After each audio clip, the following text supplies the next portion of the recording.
జిల్లాలో పరిశ్రమల అభివృద్ధికి బ్లూ ప్రింట్ తయారు చేయాలని జిల్లా కలెక్టర్ కృతికా శుక్లా అధికారులను ఆదేశించారు.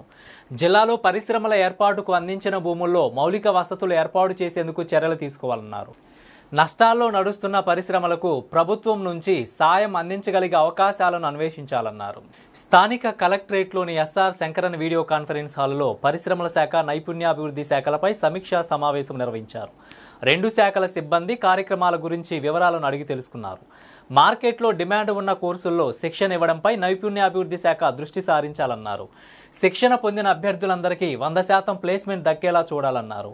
ఈ సమావేశంలో joint collector Suraj Dhananjay గనోరే, LDM Ramprasad, DRDA assistant PDR Pratap, జిల్లా పరిశ్రమల అధికారి Naveen, JDM APIIC doctor LM Narasimha Rao, జిల్లా అదనపు నైపుణ్య అభివృద్ధి అధికారి రామాంజనేయులు తదితరులు పాల్గొన్నారు.